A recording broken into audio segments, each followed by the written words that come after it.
پھر قدرے جھک کے سرگوشی میں بولے، یہ رنگ، یہ روشنی، یہ خوشبو اور یہ خوشیاں سب تمہارے لیے، تمہارے ہی باعث ہیں۔ ہاں، میں مسرور ہوئی اور ان کی مہکتی سانسوں سے مسحور بھی۔ یہ سب میرے لیے ہے اور میں ان کے لیے۔ اور پھر اس تمام عرصے میں، یا شاید اپنی زندگی میں پہلی بار، میں نے خوشیوں کو بھرپور طریقے سے انجوائے کیا۔ اسی رات میں نے سوچا، اصل زندگی تو یہی ہے۔ میں نادان تھی جو عہد رفتہ میں دل کا قرار ڈھونڈتی رہی، جبکہ قرار اور سکون تو یہی تھا، اس گھر میں، اس انسان کے ساتھ۔ اور قرار ڈھونڈنے مطمئن ہوئے بہت دن تو نہیں ہوئے تھے کہ وہ، یعنی زارون علی خان، ایک بار پھر میرے سامنے آ کھڑا ہوا، جلی ہوئی راکھ کو ریتنے۔ میں ڈر گئی، اس بات سے نہیں کہ وہ جلی ہوئی راکھ میں سے کوئی چنگاری ڈھونڈ نکالے گا، میں اس لیے خوفزدہ تھی کہ اس نے ایک عمر میری محبت کو مذاق سمجھا تھا، اور اب کہیں وہ میرے ساتھ کوئی ایسا بھیانک مذاق نہ کر جائے جو میری زندگی کو جہنم بنا دے۔ اس سے کچھ بعید تو نہیں تھا، جاتے جاتے کہہ تو رہا تھا، مجھ سے بے وفائی کا خمیازہ تمہیں بھگتنا پڑے گا۔ کیا واقعی میں نے بے وفائی کی ہے؟ ستون سے سر ٹیکتے ہوئے میں نے خود ہی اس کی راکھ کو خریدنا شروع کر دیا۔ آغا جی کی 3 اولادوں میں صرف تایا جی ہی اولاد نرینہ کی خوشی حاصل کر سکے، اور وہ اولاد نرینہ کوئی اور نہیں، زارون علی خان تھا، جو ہم سب لڑکیوں کے درمیان راجہ اندر کی حیثیت رکھتا تھا۔ پھر بڑوں میں بھی اس سے خاصی اہمیت حاصل تھی، اور اسی بے جا اہمیت اور حمایت نے اسے انسان نہیں رہنے دیا تھا۔ اپنے آپ کو سب سے برتر اور کوئی آسمانی مخلوق سمجھتے ہوئے اس کا رویہ ہم سب کے ساتھ انتہائی حد تک آمیز ہوا کرتا تھا۔ ہم سب لڑکیوں پر اس کی بے پناہ دہشت تھی، یوں حکم چلاتا جیسے ہم اس کی باندیاں ہوں، اور جو اگر اس کے کسی کام میں تاخیر ہو جاتی تو چلا چلا کے سارا گھر سر پہ اٹھا لیتا۔ اس پر بھی شامت ہماری ہی آتی تھی۔ آغا جی سے لے کر چھوٹی چچی تک کے سامنے جواب دہ ہونا پڑتا۔ سب ہمیں ڈانٹتے اور ساتھ وارننگ دیتے کہ آئندہ اس کے کسی کام میں کوتاہی یا تاخیر نہیں ہونی چاہیے۔ اور پھر میں تو ویسے بھی شروع سے ہی امن پسند، صلح جو اور کچھ حد تک بزدل تھی۔ کہتے ہیں نا کہ جو دبتا ہے اس کو دباتی ہے دنیا، تو اپنی بزدلی کی بدولت سب سے زیادہ میں ہی دبتی تھی اور اس کے عتاب کا نشانہ بھی بنتی تھی۔ وہ یقیناً میرا تماشا دیکھتا تھا۔ بقول سونیا، زارون علی خان کو دیکھتے ہی میری روح فنا ہو جاتی ہے، چہرہ زرد، ہاتھ پاؤں ٹھنڈے اور آنکھیں کسی خوف زدہ ہرن کی مانند جس کے سامنے اچانک شیر آ جائے۔ گھر میں اس کی آمد کا احساس ہوتے ہی میں سب سے پہلے کسی کونے خدرے میں چھپنے کا سوچتی، اور اپنی سوچ پر فوراً عمل کرنے کے چکر میں ہمیشہ اس سے ٹکراتی تھی، اور اس کے بعد وہ میرا حشر جو کرتا اس کا تصور بھی لرزا دیتا ہے۔ ان ساری باتوں کے باوجود پتہ نہیں کب اور کیسے وہ مجھے اچھا لگنے لگا۔ ہاں، مجھے یاد آ رہا ہے، اس روز اس نے مجھے اپنے کمرے میں بلا کر جوتے پالش کرنے کے لیے کہا تھا۔ میں بڑے انہماک سے اس کے جوتے پالش کرنے میں مصروف تھی، اور پتہ نہیں کب وہ میرے پیچھے آ کھڑا ہوا، شاید دیکھ رہا تھا کہ میں ٹھیک سے پالش کر رہی ہوں یا نہیں۔ میرے دراز بالوں کی چوٹی پتہ نہیں اس نے جان بوجھ کر اپنے پاؤں کے نیچے دبائی تھی یا انجانے میں اس کے پیر تلے دب گئی تھی، مجھے پتہ ہی نہیں چلا۔ جب اپنے کام سے فارغ ہو کے اٹھنے لگی تو بڑی زور کا جھٹکا لگا، توازن بگڑا، اور سنبھلنے کے چکر میں اسی کی طرف ہاتھ بڑھایا، اس نے میرے پورے وجود کو سہارا دے دیا۔ ایک پل، صرف ایک پل کو ہی دھڑکنیں ہم آہنگ ہوئی تھی کہ میں ہار گئی۔ کیا ہوا؟ خلاف توقع اس نے بھی تھوڑے نرم لہجے میں پوچھا۔ میرے بال، میں اسی قدر کہہ سکی۔ کیا ہوا تمہارے بالوں کو؟ شاید تمہارے پاؤں تلے دب گئے تھے۔ ارے، وہ زور سے ہنسا، پھر بالوں کی چوٹی تھام لی۔ جب یہ نہیں سنبھالے جاتے تو اتنے لمبے کیوں کر لیے ہیں؟ خود ہی ہو گئے ہیں۔ خود ہی؟ شاید موڈ میں تھا، پھر ہنسا۔ ویسے اچھے بال ہیں، مجھے لمبے گھنے بال اچھے لگتے ہیں، جن کے بارے میں کہا جائے، اس زلف کا کیا کہنا جو دوش پہ لہرائی، سمٹی تو بنی ناگن، پھیلی تو گھٹا چھائی۔ میرا دل زور سے دھڑکنے لگا، اور اسی وقت اس نے مجھے اپنے کمرے سے جانے کے لیے کہا۔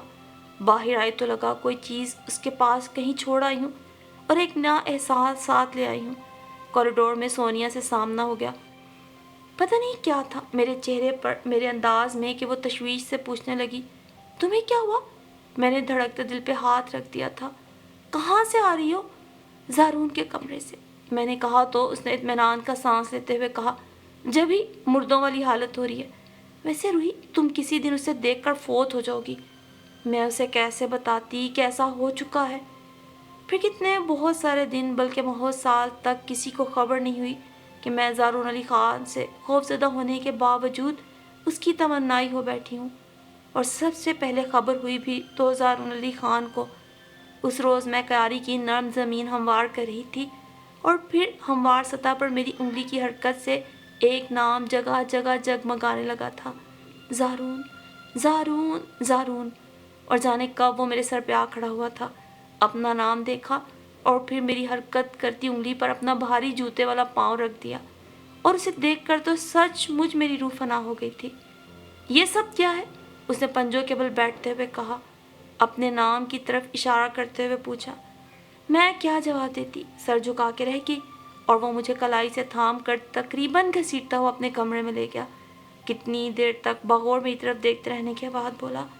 جو کچھ پوچھو سچ سچ بتانا. میرا نام صرف زمین پہ لکھا ہے یا کہیں اور بھی؟ بتاؤ. میرے خاموش رہنے پہ وہ چیخا تھا اور میں نے ڈرتے ہوئے کہا. ہر طرف ہر جگہ دل پر. ہاں میں روحی خان انتہائی بزدل ہونے کے باوجود اعتراف کر گئی. اور میرا اعتراف میرا جرم تھا جس کی کڑی سزا دی اس نے. سب کے سامنے اعلان کیا کہ روحی خان میرے سپنے دیکھتی ہے, میری ہمراہی کی متمنی ہے, اور نہ جانے کیا کچھ. تصدیق کے لیے میری بہنیں میری کزنز میرے پاس دوڑی آئی تھی. میں انکار نہ کر سکی. میری خاموشی, میرا سر جھکانا اور میرے آنسو ہی اعتراف تھے. اور پھر دل کی زمین پر پہلی کومپل زارون علی خان کے نام کی پھوٹی تھی تو وقت کے ساتھ ساتھ وہ کھلتی چلی گئی. اس کی جڑیں, ہاں اس کی جڑیں میرے اندر دور تک پھیل گئی تھیں. باوجود اس کے کہ اس نے کبھی پذیرائی نہیں کی, بلکہ پہلے تو وہ صرف ڈرایا کرتا تھا, اب مذاق بھی اڑانے لگا تھا. جب موقع ملتا میری تذلیل کر ڈالتا سب کے سامنے. تم ہو کیا روحی خان؟ معمولی سی شکل کی معمولی لڑکی. یہ جملہ تو وہ اکثر کہنے لگا. میرے سپنے دیکھنے سے پہلے اپنی آنکھوں کو پھوڑ کیوں نہ ڈالا تم نے؟ میری قداور شخصیت تمہاری چھوٹی چھوٹی آنکھوں میں پوری طرح سما بھی نہیں گئی ہوگی. اور پھر وارننگ, خبردار میرے اونچے قد کو ٹکڑوں میں تقسیم کر کے آنکھوں میں مت سجانا.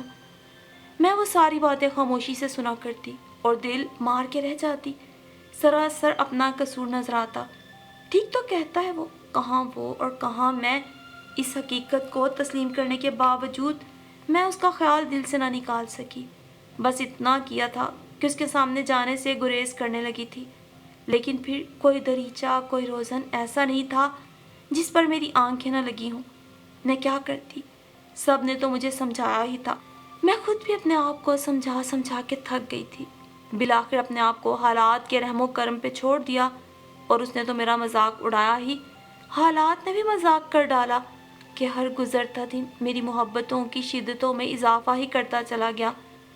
ان دنوں جب میں نے سنا کہ وہ MBA کے لیے باہر جانے والا ہے تو اس کی دوری کے خیال سے میں بہت بے چین رہنے لگی.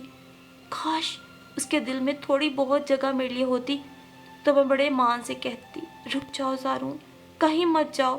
اور وہ رک جاتا میری خاطر. لیکن اب ایسی کوئی بات اگر غلطی سے بھی میرے منہ سے نکل جاتی نا تو وہ میرا گلا دبا دیتا. جس دن وہ جا رہا تھا میں صبح ہی سے اپنے کمرے میں بند روتی رہی تھی. گو کہ پورے گھر میں ایک ہلچل مچی ہوئی تھی. اس کی پیکنگ, اس کے پسند کے کھانے اور پتہ نہیں کیا کیا کہ کوریڈور سے مسلسل بھاگتے قدموں کی آوازیں ہی آتی رہی تھیں. کسی وقت کوئی میرے کمرے میں جھانک کے مجھے بھی باہر نکلنے کے لیے کہتا, لیکن میں اسی طرح بیٹھی رہی. پھر جانے سے پہلے وہ پتہ نہیں کیا سوچ کر میرے کمرے میں آیا. اس وقت تک شدت گریہ سے میری آنکھیں اتنی بوجھل ہو رہی تھیں کہ پوری طرح کھل بھی نہیں رہی تھیں. روحی, اس کے پکارنے پہ میں نے سر اٹھایا اور وہ جانے کس احساس یا جذبے کے تحت بے اختیار میری طرف بڑھتا چلا آیا تھا. کوئی اس طرح بھی روتا ہے؟ اس نے میری آنکھوں کی طرف دیکھ کر اشارہ کیا, پھر میرے سر جھکانے پر بولا, میں ہمیشہ کے لیے تو نہیں جا رہا, اور پھر تمہیں تو خوش ہونا چاہیے کہ تمہارے سر سے بلا ٹل رہی ہے. میں نے شاکی نظروں سے اس کی طرف دیکھا تو اس نے اپنی انگلیوں سے میرے آنسو پونچھ ڈالے. تمہارے جذبوں کی شدت پر میں ایمان لایا. وہ فوراً کھڑا ہو گیا تو میں نے حیران ہو کے اس کی طرف دیکھا. شاید وہ ایک پل اسے بھی اپنی گرفت میں لے گیا تھا جس کی گرفت میں آ کے میں اپنا آپ ہار چکی تھی۔ تم روحی خان میرا انتظار کرنا، میں لوٹ کر تمہارے پاس آؤں گا، اس نے کہا اور کمرے سے نکلتا چلا گیا۔ میں نے پکارنا چاہا، اس کے پیچھے لپکنا چاہا، لیکن کچھ بھی نہ کر سکی اور وہ پلٹ کر دیکھے بنا آگے بڑھ گیا۔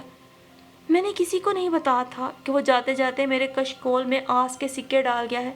وہ تو جب آغا جی کو اچانک ہم سب لڑکیوں کی شادی کی فکر نے گھیرا اور جب میری باری آئی تو میں نے چپکے سے سونیا سے کہا تھا، آغا جی سے کہو میری فکر نہ کریں۔ کیوں؟ تمہاری فکر کیوں نہ کریں؟ زارون جو ہے۔ اور پھر اس نے مجھ سے کہا تھا میرا انتظار کرنا۔ میں نے کہا۔ سونیا یوں میری طرف دیکھنے لگی تھی جیسے اسے میری دماغی حالت پہ شبہ ہونے لگا۔ میں سچ کہہ رہی ہوں سونیا، میں نے یقین دلانا چاہا اور جواب میں اس نے تقریر کر ڈالی۔ میں نہیں سمجھتی تھی روحی کہ تم اتنی بے وقوف ہو، یا پھر اپنی تذلیل کا تمہیں کچھ زیادہ ہی شوق ہے۔ یہاں رہ کر اس نے تمہاری محبت کا کیا صلہ دیا جو تم اس کے انتظار میں بیٹھنا چاہتی ہو؟ اس نے ہی کہا تھا، یقیناً کہا ہوگا، لیکن اس نیت سے ہرگز نہیں کہ وہ آ کر تم سے شادی کرے گا، تمہاری تذلیل یا مذاق اڑانے کا کوئی نیا انداز ہوگا۔ نہیں سونیا، وہ سنجیدہ تھا اور اس کا لہجہ ہمیشہ سے مختلف۔ بے وقوف مت بنو، سونیا نے باقاعدہ دانت پیسے۔ تم جانتی ہو وہ اپنے مقابلے میں کسی کو کچھ نہیں سمجھتا، اور تمہیں تو بارہا کہہ چکا ہے کہ تم ہو کیا، ایک معمولی سی لڑکی۔ تو میری جان، اگر وہ جاتے جاتے تمہارا دل رکھنے کی خاطر کوئی بات کہہ گیا ہے تو اس پہ ایمان مت لے آؤ۔ اس آخری بات سے ہٹ کر سوچو کہ اس نے کیا کیا نہیں کیا تم سے۔ مجھے سوچنے کی ضرورت نہیں ہے سونیا، میرے دل پہ نقش ہے اس کی کہی ہر بات۔ میں نے گھٹنوں پہ ٹھوڑی ٹکاتے ہوئے کہا تھا، لیکن تم نہ شاید بھول رہی ہو کہ میں ان تمام باتوں کے باوجود اس سے محبت کرتی رہی ہوں اور کرتی رہوں گی۔ اب خدا کے لیے یہ مت کہہ دینا کہ اس کا انتظار کرتی رہوں گی، کیونکہ تمہارے جملہ حقوق نہ ڈاکٹر یزدانی کو سونپے جا رہے ہیں۔ نہیں۔ ہاں، میں نے جس تیزی سے نہیں کہا تھا، سونیا نے اسی تیزی سے ہاں کہہ کے میرے کندھوں پہ ہاتھ رکھ دیے۔ ڈاکٹر یزدانی جیسے اچھے انسان کو ریجیکٹ مت کرو، محض اس کی خاطر جو جاتے جاتے تمہارے ساتھ ایک نیا مذاق کر گیا۔ لیکن یہ تو تم بھی جانتی ہو کہ وہ مذاق میں کہی بات بھی پوری کرتا ہے۔ جانتی ہوں، لیکن یہ بات وہ کبھی پوری نہیں کرے گا، سونیا نے یقین سے کہا تھا، لیکن وہ مجھے قائل نہیں کر سکی اور نہ ہی اس نے آغا جی تک میری بات پہنچائی۔ اس لیے جب آغا جی نے ڈاکٹر یزدانی کے گھر والوں کو منظوری دے دی، تب میں نے سونیا کو پکڑا تھا اور وہ بڑے اطمینان سے بولی، تمہارے لیے یہی بہتر ہے۔ کیا زارون علی خان کی غلامی سے ڈاکٹر یزدانی پہ حکمرانی اچھی نہیں ہے؟ اور پھر بہت جلد میں روحی خان سے روحی یزدانی بن گئی۔ میرے اندر ایک کسک تھی، ایک خالش تھی جو مجھے کسی پل چین نہیں لینے دیتی تھی۔ سونیا نے کہا تھا، میں بہت جلد ڈاکٹر یزدانی کی محبتوں میں سب کچھ بھلا کے زندہ رہنے کا ڈھنگ سیکھ لوں گی۔ میرے آنگن میں جب رنگوں، خوشبوؤں اور خوشیوں کی برسات اترے گی تو میں عہد رفتہ کی ہر بات کو حماقت سمجھوں گی، لیکن اس کے برعکس میں ماضی میں ہی دل کا چین ڈھونڈتی رہی۔ ڈاکٹر یزدانی سچ مچ بہت اچھے انسان تھے، جو میری خاموشی، بیزاری اور ناگواریوں کو بڑے تحمل سے برداشت کرتے آ رہے تھے۔ ان کے خیال میں شاید یہی میری عادت تھی۔ انہوں نے اکثر مجھ سے کہا، روحی، مجھے سنجیدہ چہرے اچھے لگتے ہیں، لیکن کبھی کبھی بے ساختہ کھلکھلا کے ہنس لینے میں کوئی مذائقہ نہیں۔ اور میں گزشتہ 5 برسوں میں ان کی اس بات پر کبھی عمل نہ کر سکی، لیکن چند روز پہلے سالگرہ کی موم بتیاں جلاتے ہوئے میں نے کتاب ماضی کو بھی جلا ڈالا تو میں جیسے آزاد ہو گئی۔ کوئی کسک نہیں، کوئی خلش نہیں، بس رم جھم برستی برسات جس نے میرا تن من بھگو کر مجھے نئی خوشیوں سے ہمکنار کیا۔ میں بے ساختہ کھلکھلا کے ہنسی تھی، ایک بار نہیں، بار بار، کتنی مدت بعد۔ اور اس رات یزدانی نے مجھ سے کہا تھا، روحی، تمہاری ہنسی بہت خوبصورت ہے، میری جان، اسی طرح ہنستی رہا کرو۔ اور اب جب کہ میں نے زندگی کی حقیقتوں کو سمجھتے ہوئے زندہ رہنے کا ڈھنگ سیکھ لیا تھا تو مجھے یوں ہی ہنستے رہنا تھا۔ اس دن سے اب تک یہ ہنسی ایک پل کو میرے ہونٹوں سے جدا نہیں ہوئی تھی، اور آج وہ آ گیا، زارون علی خان، جس نے ہمیشہ مجھے آنسوؤں کی سوغات بخشی تھی۔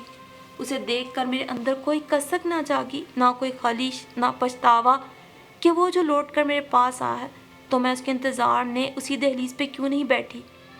جب ایک بار گزرے وقت سے ناتا توڑ لیا تو پھر یہ ساری باتیں بے معنی ہو گئی تھیں۔ البتہ میں خوفزدہ تھی اور ہوں۔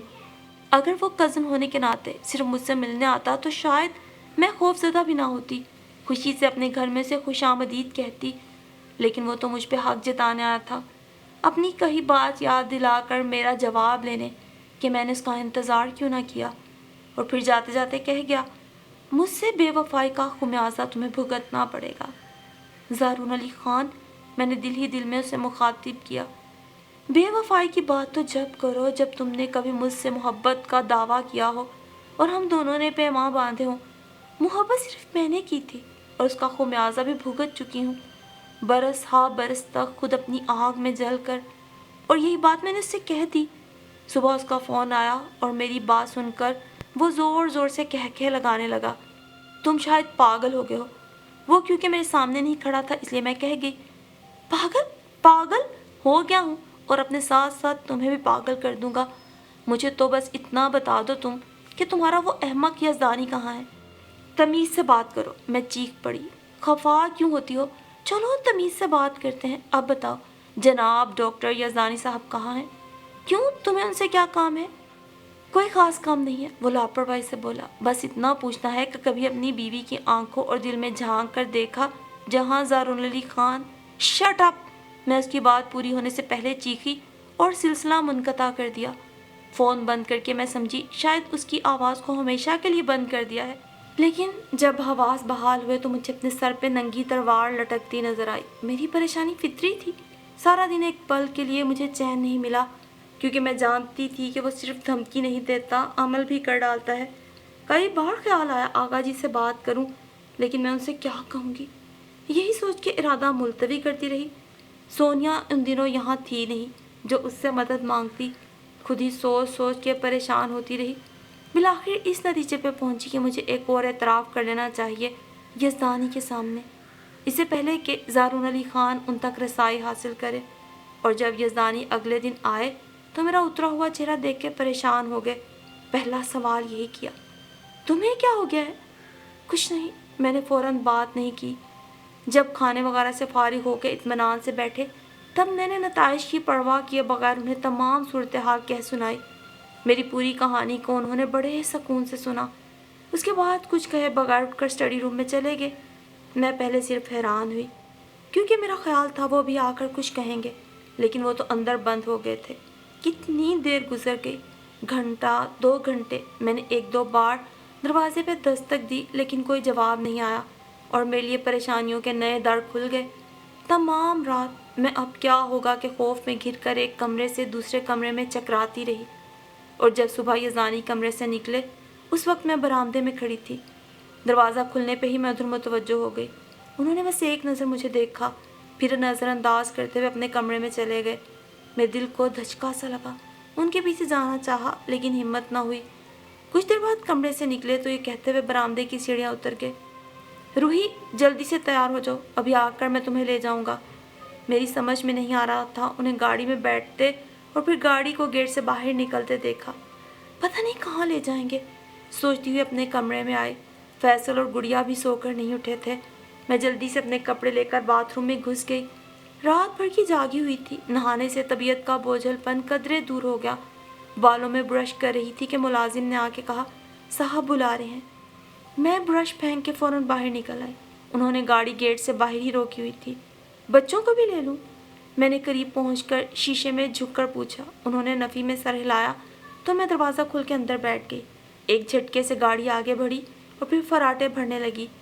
میں ان سے کچھ پوچھنا چاہتی تھی لیکن وہ اتنے سنجیدہ اور لا تعلق سے بیٹھے تھے کہ میں بس بار بار کنکھیوں سے ان کی طرف دیکھ کر رہ گئی۔ آغا جی کے گھر کے سامنے گاڑی رکی تو میں نے بے اختیار ان کا ہاتھ تھام لیا۔ کیا آپ مجھے یہاں چھوڑنے آئے ہیں؟ انہوں نے جواب نہیں دیا، مجھ سے ہاتھ چھڑا کر نیچے اتر گئے۔ میں اپنی طرف کا دروازہ کھول کے اتری تو پھر ان کے سامنے آ کھڑی ہوئی۔ یزدانی پلیز، میں آپ کے اور بچوں کے بغیر نہیں رہ سکتی۔ میں جانتا ہوں، سنجیدگی اور سکون سے کہا، اور اس سے پہلے کہ میں مزید کچھ کہتی میرا ہاتھ پکڑ کے اندر لے آئے۔ زارون حسب عادت لون میں چہل قدمی کرنے کے ساتھ ساتھ اخبار دیکھنے میں مصروف تھا۔ یہی ہے تمہارا کزن؟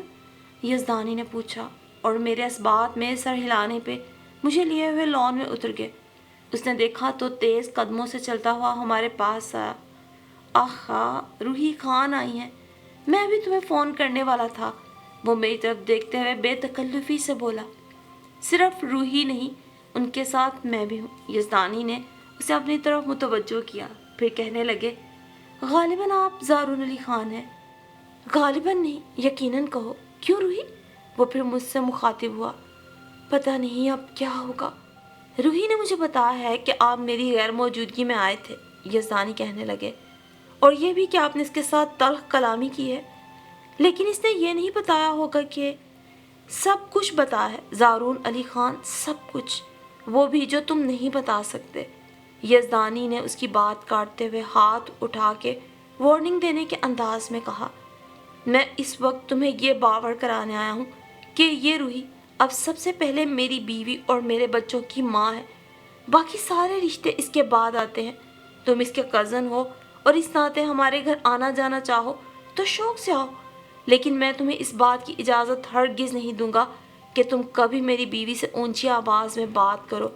کچھ کہنے کی کوشش میں زارون علی خان کے ہونٹ نیم باں ہو کے رہ گئے، اور میں نے اب کیا ہوگا کہ خوف سے نکل کے یزدانی کا ہاتھ مضبوطی سے تھام لیا۔ میری زندگی کی سب سے بڑی حقیقت یہی صاحباں تھا، جسے ابھی چند دن پہلے ہی تو میں نے جانا تھا، جو اتنا بڑا ظرف رکھتا ہے کہ میرے اعتراف کو جرم نہیں بنایا۔ ٹھیک تو کہا تھا سونیا نے کہ زارون علی خان کی غلامی سے یزدانی پر حکمرانی بہتر ہے۔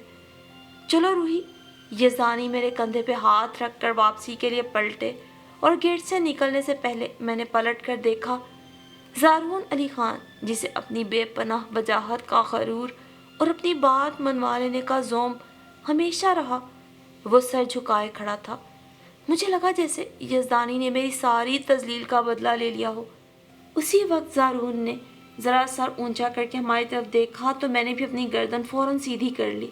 دیکھنا چاہتی تھی کہ احساس تفاخر میں گر کے گردن اکڑاتے ہوئے کسی کی بے بسی پہ مسکرانا کیسا لگتا ہے۔ اچھا لگتا ہے، لیکن کبھی کبھی، وہ بھی صرف اس صورت کہ جب آپ کسی ظالم کے آپ کی طرف بڑھتے ظالمانہ اقدام کو روک کر اس کی آنکھوں میں آنکھیں ڈال کر اسے احساس دلائیں کہ تم بھی ہماری طرح کے ایک عام انسان ہو، کوئی خدا نہیں۔ آپ کو ایک خوشی محسوس ہوتی ہے، اپنے آپ پہ ایک فخر محسوس ہوتا ہے، لیکن ہمیشہ نہیں۔ ہمیشہ غرور کرنے والا صرف شیطان ہوتا ہے، یا پھر شیطان کا پیروکار۔